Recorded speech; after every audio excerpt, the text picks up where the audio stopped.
Hey, this is Garrett Gunderson. I've got an installment of the productivity tips coming, and this is the first person I ever interviewed for the dental productivity tips. This is someone I've known for a really long time. We've been in marketing masterminds together. I've been out to the Iowa State Fair after hanging out at her marketing masterminds that she puts on for the dentists out there. And I've talked to several dentists and actually even referred some recently to her program.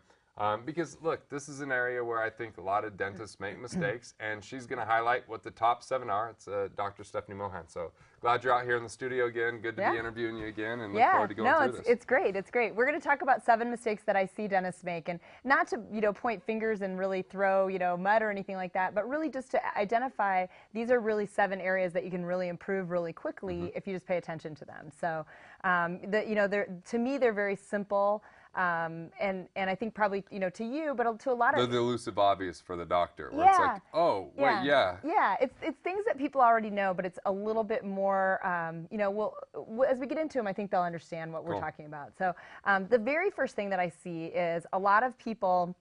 A lot of dentists that I know and that I've met with and that I've coached, they have a tendency to throw a lot of tactics out before strategy, and that's kind of a really good overall business idea anyway. If before you start throwing spaghetti against the wall and seeing what sticks, you really want to get an overall strategy together. You don't want to just sort of try different things, and that's what I see. And don't even measure the tactic to see if it works. And don't even measure, right? and that's a totally separate issue. But you're right. I mean, so the strategy that I see people something sounds good. Let's jump on. Yeah, the strategy that I see people employing is really not a strategy at all. Well, I've done that with Facebook in my own world. Where I'm like, oh, I guess I got to get that, and I just throw it without a strategy, so it never lasts, and I never keep it unless it's part of the strategy. Right, and you don't have somebody to help you with it, or you don't have just a clear-cut way to do it. I mean, a lot of people want the other thing with strategy, needing strategy before tactics, is I see a lot of people that come to me and they say, well, can't I just do some mailers, or can't I just have a brochure, or can't I just have,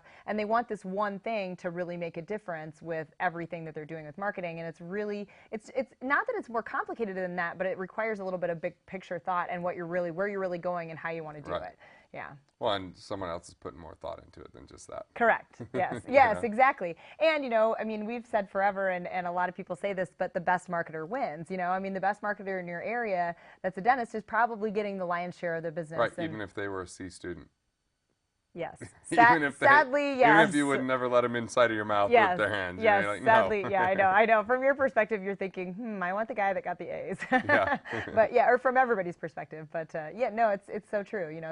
But I see a lot of people trying multiple tactics, but they're not putting it together as a strategy. Cool. So. All right, so throwing tactics, no strategy. What's the next thing? Yeah, so the next thing is really developing a very strong, clear message. So you'd want to develop what we would call a USP, or unique selling position. So you want to really find out, this is not a woo-woo thing, but you want to figure out who you are and who you want to be in the market. Because a lot of people will just, they want to be everything to everybody. Yeah, Fast Track, we're really clear about our philosophy, what we do, who we serve with that, and we have our cash recovery analysis. Yeah, and I'm really clear about that I really want to help dentists that want to do the right thing for their patients. I don't want to help somebody that wants to say, well, give me a whole bunch of patients and then I'm going to throw a bunch of treatment at them. And I really want to help people that have a very strong, clear message. Evidently, clear, strong message is the way to go. But that you really know exactly who you are, what you stand for, and then you can translate it to your team too, and everybody can be on the same page with that. Well, and I was just talking to someone about this today, that like Apple, they are very clear about who they are. Yeah. Right? Very clear. And they happen to They're also very clear about who they're not. And Steve Jobs said in one of his articles that, like Forbes was doing, he said, we celebrate what we didn't get into as much as we celebrate what we did and more. Yes, exactly. Well, and trying to be everything to everybody is exhausting. And so, I mean, and part of the strong, clear message, or the unique selling position that you want, is you want to figure out what really is, your strengths and what your team is really good at, and then emphasize those things. I mean, we have clients that are, take tons of mission trips a year. I mean, literally, they'll take at least one a month. I mean, and so they're a really strong Christian advocate. I have clients that are funny enough to get on stage with Bill Cosby, and so that's kind of one of their strengths, and on and on and on, and you can really just the strong, steady types and the people that really have every skill set in dentistry and the, Yep. that have taken every course and known demand, and they need to be able to market that. And so those are the USP is really important.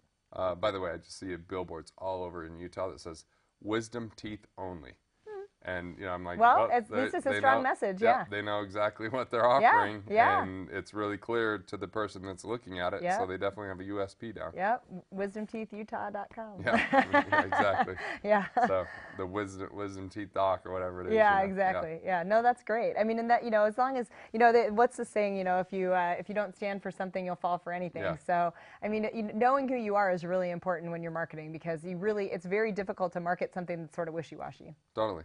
Yeah. And there's some things that we just wouldn't bend in the marketplace, no matter what the marketplace asked for. We would just say, okay, that's not what we do. We just want the right people that this is a fit for. Yeah, that's not what we do. Yeah, and that's okay. I mean, that's actually really important. And I really respect people that tell me that. And usually if they, don't do something, they'll say, "Oh, but, I know somebody that does." So, yeah. I'm not going to be giving financial advice anytime soon, so. I actually was on a call today with someone, and he said, "Why don't you do assets under management?" I said, "Because that's not what we do." Yeah. He says, "Well, that doesn't make any sense." I said, "Maybe from your perspective, but from ours, anytime we were involved in that in the past, it was just high maintenance and violated the principles that we teach today, so we don't do it." Right. No, absolutely. I mean, that's it's great. All right, so that's number 2. Number 3? Number 3 is picking a really strong niche. So making sure that a lot of people know in my practice, I do really only Invisalign and implant placement and restorative. And so I tell people I only do things that start with I. Nice. But implants and Invisalign are my niches that I chose. And then what I did is I tailored my practice around the rest. So I have associates that do the rest. And it's an added bonus that those are high ticket items, but it's really what I'm very passionate about and what I really enjoy and what's really important to me. Awesome. Yeah, because I think, we chose dental as a very deep niche that we were going to serve. Well, you were already really strong in that, and so it just made sense. And now we build based upon that. Yeah. So, yeah. Yeah. So, and gosh, I mean, this is one of the things that I think is so great about dentistry today is that there's so many niches to choose from. You could do oral sleep appliances for sleep apnea. You can do, you can do Invisalign, you can do 6-month smiles, you can do, the list is so long. I just got a bunch of really amazing information about some new occlusal headache therapy, and it's called Trudenta, which is really amazing stuff. And there's people everywhere. Actually, one of my very, very best friends is a dentist in Dallas. She's been suffering from headaches for her whole life, and so she tried it, and she's had instant relief. And she's, of course, it's just a huge difference in her life. So, and that's one of the things that I love about dentistry is that, Invisalign changes lives. I've had patients come in that had such extreme overjet that they were so uncomfortable that they would come in with their hand over their mouth because they didn't want to, they just were so self-conscious about their smile. And they come back when their teeth are in the right position and they have this great smile and they're beaming and they just look like a different human being. They look like a happy, healthy, and I've had patients tell me that they're making more money and that they're happier than they've ever been in their life. And they told me directly, I didn't say, "Oh, it's because of your teeth." They told me, they said, "It's because I like to smile." Yeah. And, and then, patients, when we do implant stabilization, denture stabilization with implants, that they say, "I haven't been able to chew XYZ food forever," and they're just thrilled by that. Yeah, it makes a huge difference. It makes a huge difference. Quality of life is really kind of everything. Yeah. Yeah. Wouldn't you rather live 50 years fully engaged than 100 years blah? You know me. I would. Yeah, no, I would. I know. We're the same. Yeah, quality of life. Yeah, all of it. So, and that's, what a huge advantage we have in dentistry that we can make those life-changing moments and things for people. What a deal. Cool. So the pick a niche now, number 4. Yeah. Number 4, so neglecting or not using online marketing correctly. So this is a tough one because I see this, people think that apples are apples and, there's apples and oranges and, mangoes and pineapples. And there's all sorts of different things when it comes to online marketing. And what I'm really talking about is a website is not a website is not a website. Absolutely not. Yeah, well. My first website was very beautiful and not functional at all.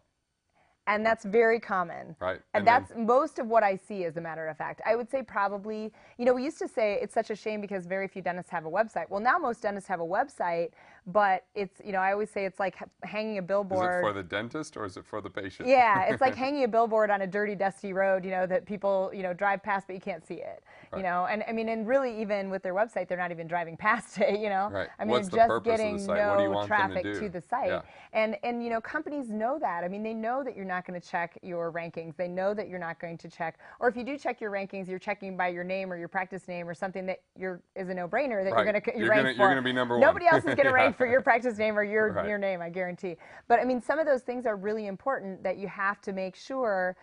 So search engine optimization is an element that's added to a website to make it more searchable, to get more traffic to it. And there are a lot of people that just don't even do that. I mean, they don't have any element of that at all. Whereas we pay every single month for our search engine optimization, because it's once you get those results and you're on the top of Google, which the only reason you really care about Google is because it's about 70+% of the market share. So, I mean, Yahoo and Bing are kind of hanging in there, but they're really not doing anything spectacular. Google just captured a ton of the market share. And they're actually a really cool company, I think. And so, but once you get those rankings on Google, they're pretty much permanent, and that's something that's really important. Once you get there, you want to keep paying for the SEO to build it better and better and kind of dominate your market, but it's really important to get there and to get what you need to do. Yeah, and if you don't understand it, the words to choose, the level of competition with those words, and optimize the site with the proper SEO, and understand what linking might be or other things like that. I mean, backlinking is something that's completely, you can't even see it, you can't tell that it's there,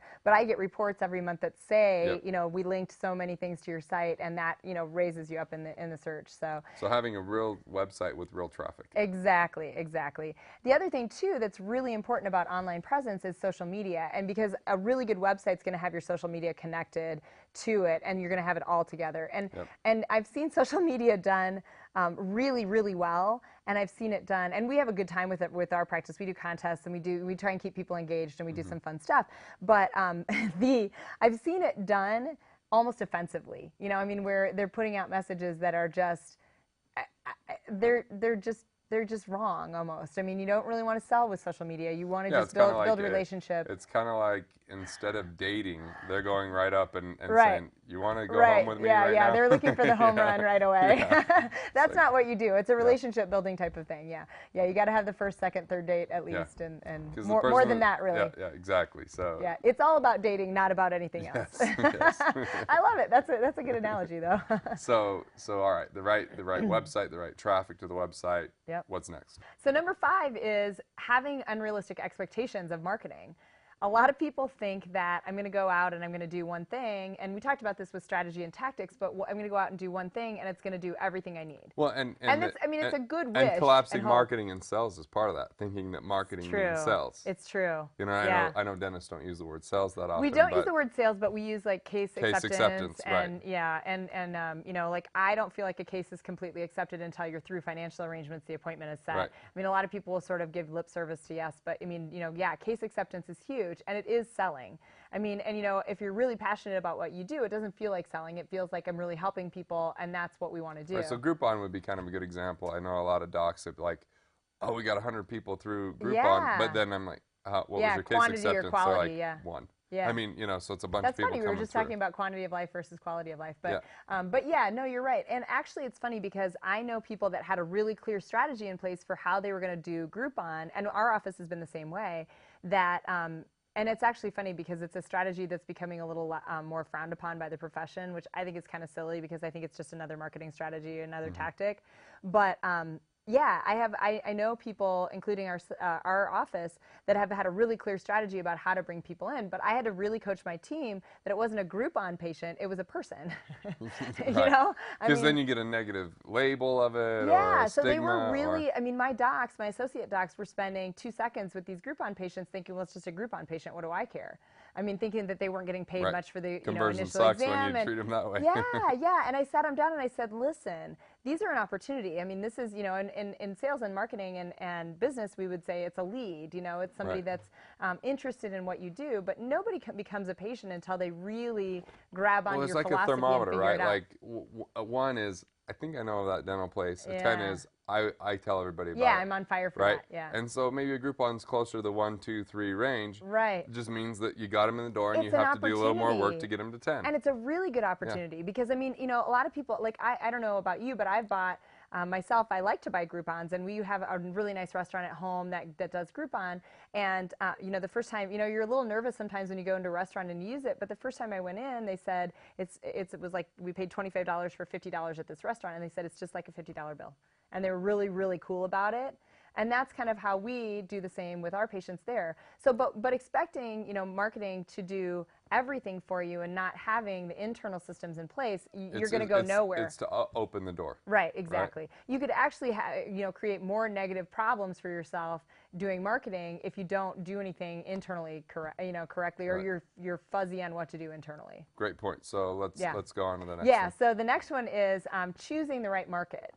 So a lot of people, or choose a market. You know, I mean, a lot of people are just blanket to everybody, and we just said they want to be everything to everybody, but this is a little bit different because we actually do some list buying, and we actually target a really specific demographic, and even up into like a really good income level. So, you know, just depending on what you want to target. But a really, really good example is we can actually target for denture stabilization by implants, we can actually target denture wearers. So they have tons of lists of people that buy denture creams or denture adhesives or denture cleaners, and you can actually buy those lists and then just really super target market mail, or, you know, whatever you want to do to those patients. And, you know, you could send them a packet that tells them all about, you know, how that is. We haven't even had to go that far. We just send them a really cool mailer, and, you know, we get a lot of calls back from that because you're really hitting the market that you want. But you need to choose exactly what you, which is why you need a USP in the first place. Yeah. But then you need to really choose the market that you want. So let me make sure I understand this distinction, Yeah. and kind of correct me if I'm Yep.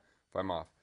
For you, It a sounds niche. the same, you're right. For but you, a niche would be what services you offer. Yes. A market would be who you choose to offer those services to. Correct. Yes, Okay. exactly. Cool. And the other thing, you know, about choosing a market is that a lot of people, and you'll see this, all of the marketing looks the same when you look at different pieces and different ads and different things like that with most dental marketing. And so they'll have a list of services that they offer. And, you know, nobody, I guarantee you, nobody's called and said, I really want a root canal today. They call and they say, I'm in a lot of pain. How can you help me? And we help them with a root canal, but the benefit is we'll get you out of pain today. And that's a really nice thing, but that's a clear message. The market is who, you know, emergency patients, I mean, people that are in pain or that don't like to come to the dentist, those are excellent sedation patients. Those are excellent people that you really want to take a lot of time with. You'd have a longer new patient appointment with those people if they're really nervous and that type of thing. So choosing that market. And if you really are into emergency care, which I'm not exactly sure why you wouldn't, it's kind of easy.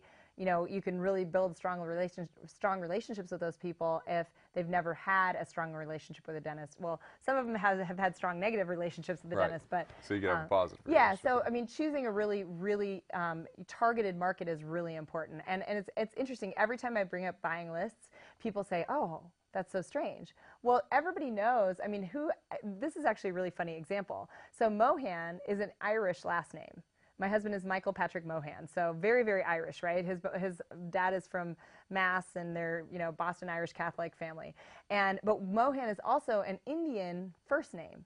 So we get publications and we get things at home that are Indian publications. Nice. Yeah, which is hilarious. Someone bought the list. Yeah, somebody bought the list, and they just sent us something that was on the list. And I get patients at the office all the time that they come in and they say, "Oh, I thought you would be Indian." And I said, "Well, no, and neither is my husband. We're actually Irish." You know, so it's kind of a funny distinction, but it just shows you that people are out there doing it. yeah, and if you don't think you're on lists, you know, and there's really no way to get yourself off of lists. I mean, it's you know, buying preferences and that type of thing. Well, especially you look at how targeted a lot of ads are now, Yeah. based upon it doesn't bother me a bit. I mean, it really doesn't. I mean, that's the way marketing works. Yeah. Yeah. It doesn't bother me either. Yeah, yeah. So, and the last one. Yeah, number 7 is trying to do it all yourself. So huge mistake that I made for years and years and years. And actually, I still do a lot of my marketing myself because I'm kind of persnickety about it. And now that I kind of know what I know, I definitely want to be. Persnickety. Nice. Yeah, is that a Midwest term? I don't know. I've heard it. Oh, okay. So, you know, it's All just it's a term that's unique. Yeah. It could be USP. you know. Oh, I 'Cause could be the persnickety person. That's yeah, not the USP I'm looking for. You could put that somewhere in your copy. Yeah, that is so not the one I want. Not a good, probably not a lot of competition on That that would for be like SEO. saying that I like to be a I think nag. you could own it. I think you could own it on Okay. SEO. All right. Good times.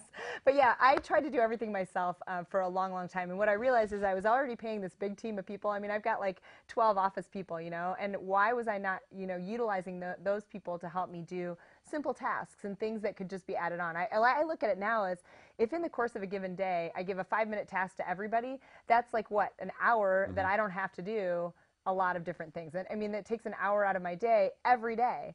And that's really, really important to me. The other thing that's really So important. utilize experts, utilize the team, and utilize what you Definitely. currently have too. And don't be afraid to outsource something. I mean, we use a company called Weave Communications for all of our recall and all of our reactivation because they call at 6 to 8 o'clock in the evening. And frankly, my team never volunteered for that. Yeah, they go home at that time. Yes, they could. People are home. Well, some people, you know, we're always running around at that time. But yeah, and so they catch people when they're home, and it's a lot more effective than. And it's also a proven system that gets done every single time. Well, and another thing, you know, here's the bonus 8, just because I've witnessed this through you. Yeah. You guys do a really good job, and not a lot of other dentists do, at having referral marketing inside of your practice. You guys, your team's involved in it. You have rewards for it to the patients and all that. And I just think that there's a lot of people that don't have a system for that, and I think they're missing out big time. Yeah, absolutely. I mean, internal marketing is kind of a whole separate thing, and it's something that can really, I've had practices go up literally just doing internal marketing, $30,000 a month. Yeah, I mean, huge increases from just really paying attention to what they're doing internally. Huge increases. So I think it's the best interview we've done because it's succinct, it's clear, it's common for people to make these mistakes. Now they're identified. There's something that can be done about it, and the 7th one you mentioned can really help with the previous 6 if someone really, you know, understands that. Very fun. Cool. So this has been another installment of Productivity Tips with Dr. Steffany Mohan. How they find out more about you? What's the best website? Well, the nice thing is, actually, what I want people to do, just contact me directly. I really like to interact with dentists. So my email is Steff, S-T-E-F-F, I know it's a strange spelling, S-T-E-F-F Mohan, M-O-H-A-N @gmail.com. Cool. So, yep, just contact me. All right, Steffmohan @gmail.com. She's got a great program out there. I know a lot of docs using it. They get all this comprehensive. They have a team. They have, you know, stuff that's proven. So, you know, don't make the mistakes. Improve this. Put more money in your pocket. This is a productivity tip. Go out there and make it happen. Steffmohan @gmail.com.